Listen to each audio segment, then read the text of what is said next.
आणि यानंतर राजकीय वर्तुळातून एक महत्त्वाची बातमी। अजित पवार नौखे होते म्हणून 2004 मध्ये त्यांना मुख्यमंत्रीपद दिलं नाही असा गौप्यस्फोट शरद पवारांनी एका वृत्तपत्राला दिलेल्या मुलाखतीत केला। त्यांनी या मुलाखतीच्या माध्यमातून अजित पवारांना खडे बोल सुनावले। अजित पवारांना सगळं काही देऊनही पक्षात काम करायला मिळालं नाही ही त्यांची ओरड निरर्थक असल्याचं शरद पवार म्हणाले।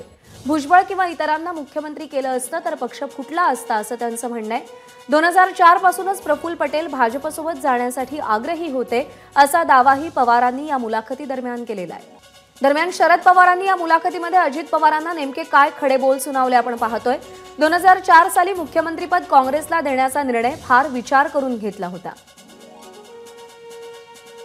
अजित पवार नौखे असल्याने त्यांच्याकडे मुख्यमंत्रीपद देण्याचा प्रश्नच नव्हता। मुख्यमंत्री पदासाठी आमच्याकडे सक्षम नेता नव्हता। छगन भुजबळ आणि इतर काही नेत्यांचे पर्याय आमच्याकडे होते, मात्र त्यांच्याकडे मुख्यमंत्रीपद दिलं असतं तर भविष्यात पक्षात फूट पडली असती।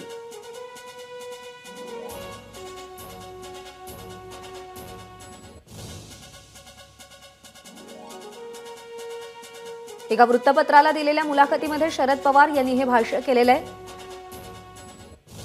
2004 साली मुख्यमंत्री पदासंदर्भात घेतलेल्या निर्णयावर त्यांनी भाष्य केले आणि आता अजित पवारांना ते नेमकं काय म्हणालेत आपण पाहूया। कुटुंब प्रमुख म्हणून मुलगी सुप्रिया आणि पुतणे अजित यांच्यामध्ये मी कधीही भेद केला नाही। अजित पवारांना पक्षानं काय कमी दिलं?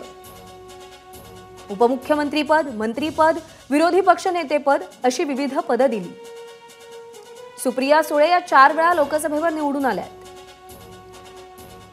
सुप्रियाचं कार्यक्षेत्र लोकसभेपुरतच सीमित होतं। विधिमंडळ पक्षनेते म्हणून अजित पवारांकडेच साऱ्या राज्याची सूत्र होती। पक्षात काम करायला संधी मिळाली नाही ही अजित पवारांची ओरड निरर्थक आहे।